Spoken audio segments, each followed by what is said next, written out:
Does your shot look like this? Then you're probably doing a thumb flick. All right, so with a lot of my young athletes, I do see the thumb flick, which I showed you at the beginning of the video. I promise I don't miss that badly. But I also see a lot of different things with both their hands and their feet that they're doing that just are from a lack of education, right? So first one, thumb flick. A lot of times my young athletes will have their hands a little bit too far behind the ball. So what that can lead to is when you're rising up for your shot, you feel like to get more power, flicking this thumb is gonna help you. It's really not. And it's actually gonna make your shot more inconsistent because it's not something that you can really repeat every single time you shoot. To kind of combat that, what you would do, or what I suggest for my athletes at least, is to move your hand just slightly forward on the basketball. That way, even if you do that muscle memory motion of flicking, you're most likely going to miss the ball. So I tell them, push your hand a little bit forward, and then as you're raising up for your shot, open that hand and you're pushing through.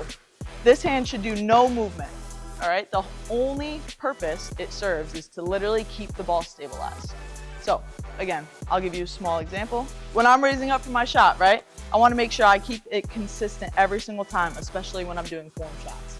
So I'm here, right? I'm raising up, making sure my hand opens, and I'm making sure that I push through that guide hand and keeping my fingers straight to the floor. Another thing that I see a lot with my young players is actually two hands behind the ball. So when they're shooting, it's more of a push.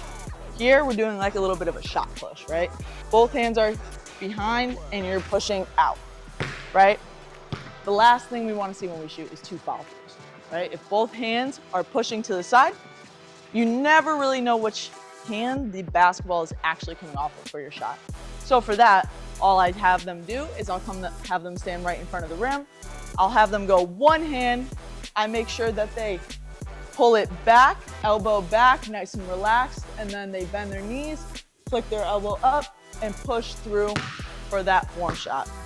Shooting with one hand teaches you that muscle memory of keeping the basketball behind, and it also teaches you that balance, so that when you go and add your guide hand, you're less likely to try and use it to adjust your shot. All right? And then the last one that I see a lot with my young athletes actually is with their feet. So I actually had a group this past week where we literally stopped because I just needed them to work on their form. What I was seeing was when we were attacking full speed for the drills, they were coming to a stop like this and just chucking the ball up because honestly, they just wanted to shoot. They didn't really care about how their feet were. So what we did was we stopped and I had them literally just focus on spinning the ball out to themselves, stepping in, 1, 2, and they would have to look down and make sure that their feet were either even or their shooting foot, their strong foot, is slightly in front of the other one, all right? This, I'm not gonna be too picky with it, to be honest, because everybody has a different level of comfort with that. And that's okay. If you go look at professional athletes, Stephen Curry, Rajon Rondo, any of players in the WNBA, Kelsey Plum, right? You'll see that they have a slight turn and that one foot is slightly in front of the other.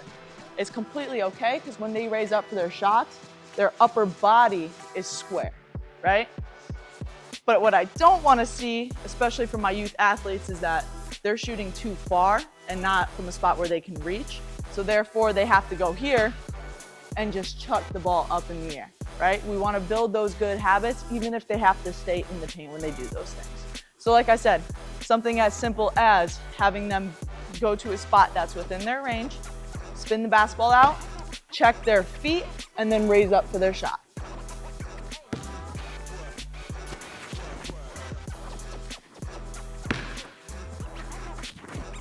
So if you want to improve your shot, focus on those things I just talked about in the video, right? We got our thumb flick, two hands behind the ball, and just making sure that your feet are in a position where you can get power. If you're looking for any more tips, skills, and drills, subscribe to Revolutions Training Centers and follow me on Instagram at Train with Lizzie.